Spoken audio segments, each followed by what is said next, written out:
Anasema mwakani mwakani.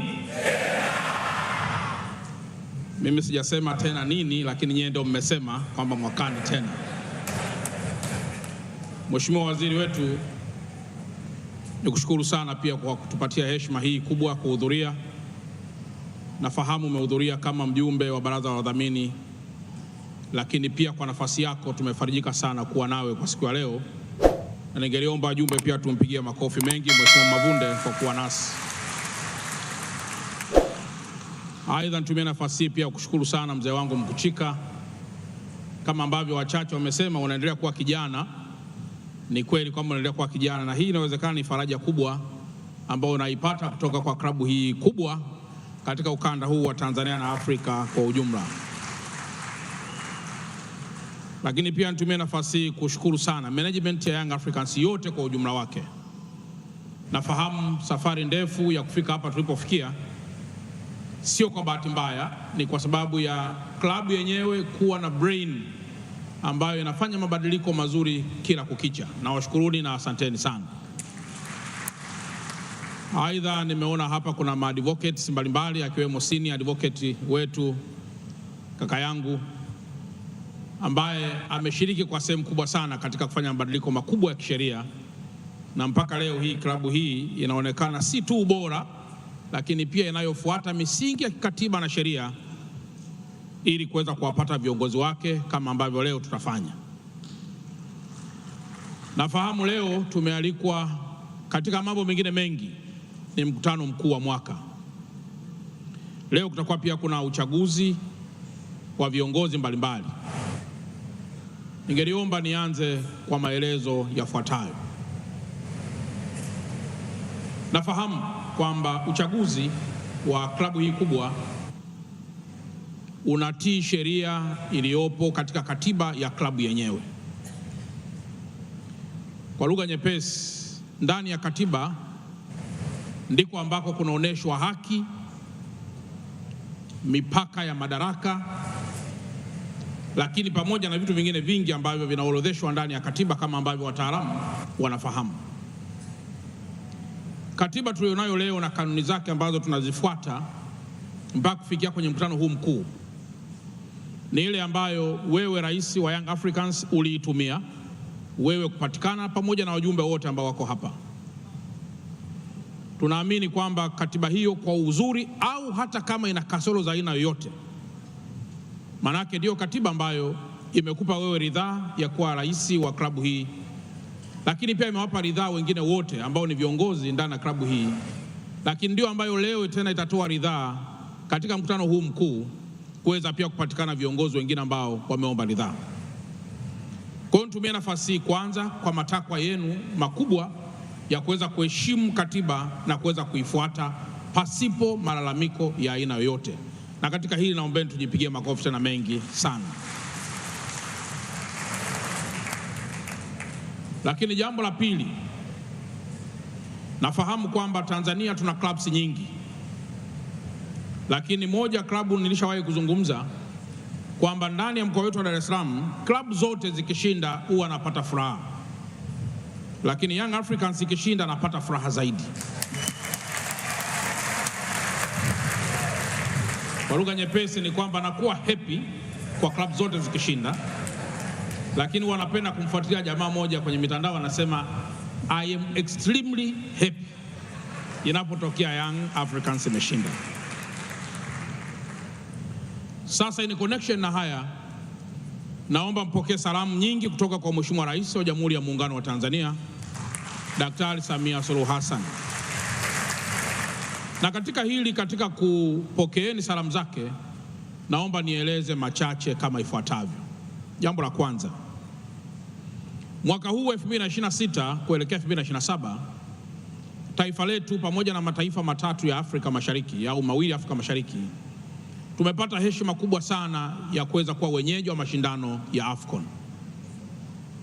Katika miaka yote ambayo ilishawahi kuwepo katika ukanda wetu wa nchi hii, mwaka huu na hata mwakani, Mheshimiwa Rais wa Jamhuri ya Muungano wa Tanzania amewekeza fedha nyingi sana katika kujenga facilities za michezo hapa kwetu Tanzania, kwa maana Tanzania bara na visiwani.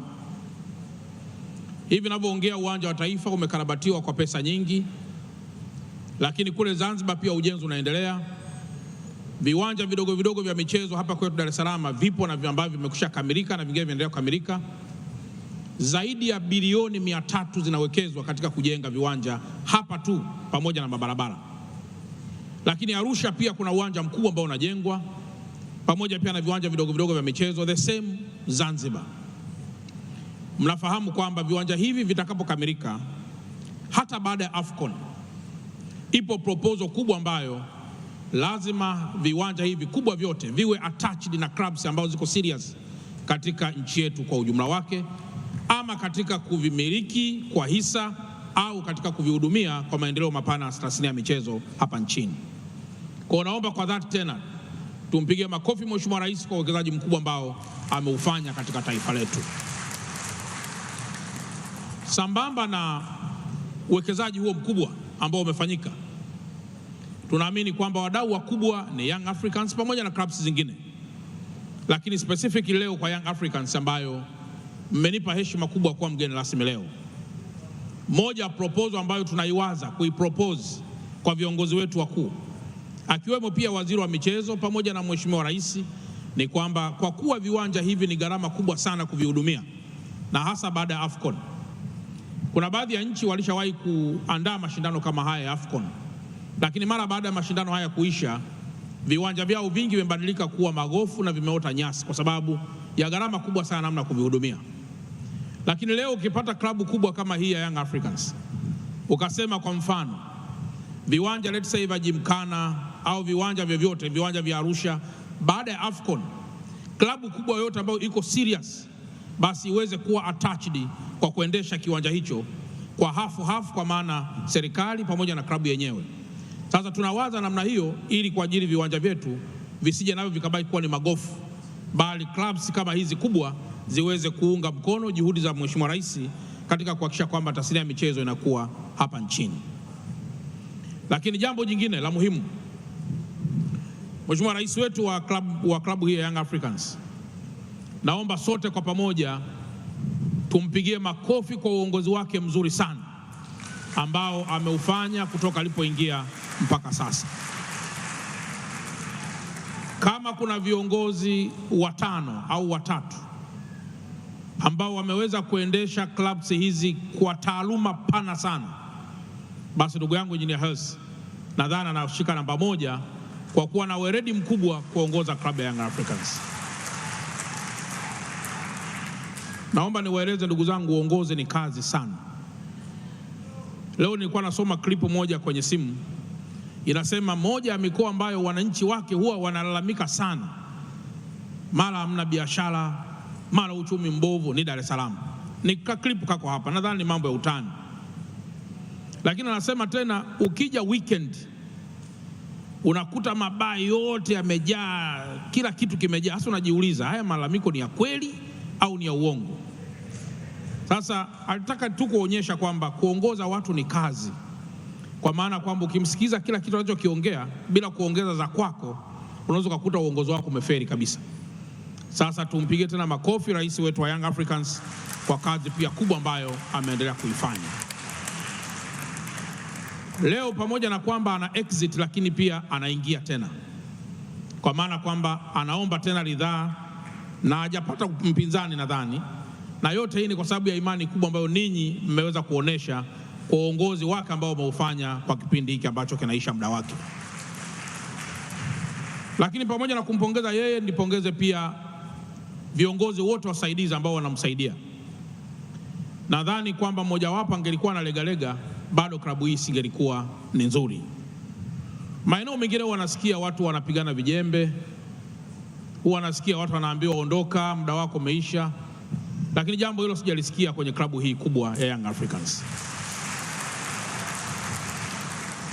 Labda niwarudishe katika historia kidogo.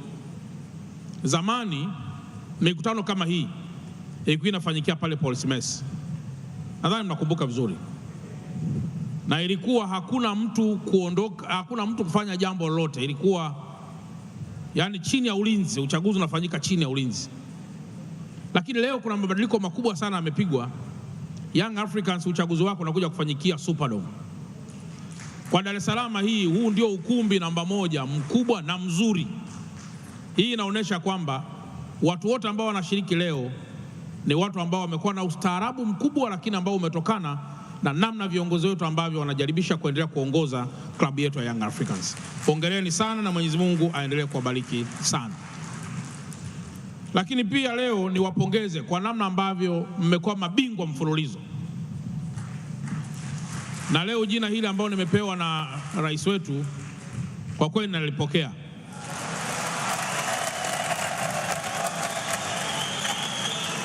Na labda rais wetu, labda tu cha kuelewa ni kwamba nimeona hapa hayati Lukuvi alikuwa na kadi ya wanachama, na mimi ndio nilikuwa pale kwenye msiba wake, na atashangaa sana kule mbinguni kama mimi ambaye nilikuwa kwenye msiba wake sina kadi ya wanachama.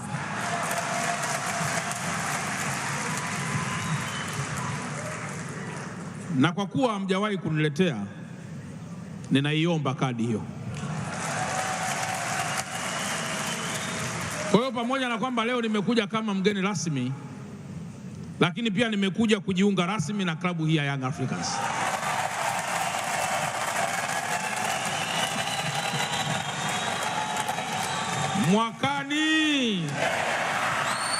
Mwakani nilikuwa na vizia siku kama hii niweze kujiunga kwa sababu ya uzito wake,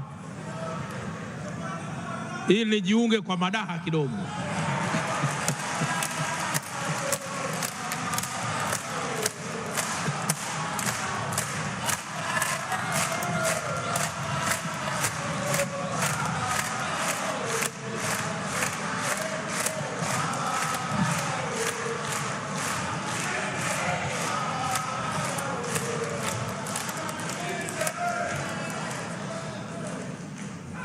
Kwa hiyo Mheshimiwa Rais, sikutaka kujiunga haraka kwa sababu nilikuwa sijakuamini sana kwenye uongozi wako. Lakini nikaona kwa kuwa uongozi wako uko imara, na kwa sababu klabu hii pia imekuwa bingwa mara kadhaa, sina hakika kwamba nitakuwa najiunga kwenye klabu ambayo itanichosha. Najiunga rasmi kwenye klabu hii kwa sababu naamini tuko kwenye mikono salama chini ya uongozi wa Engineer Hersi.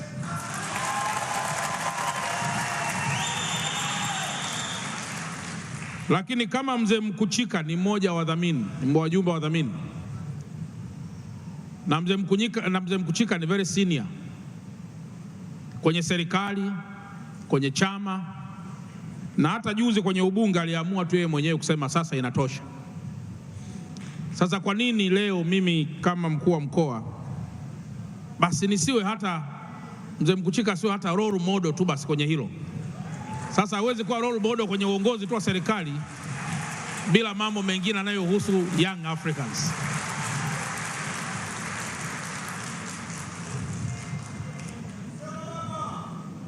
Jina hili la Bwana Peter ambao nimepewa leo Shelile,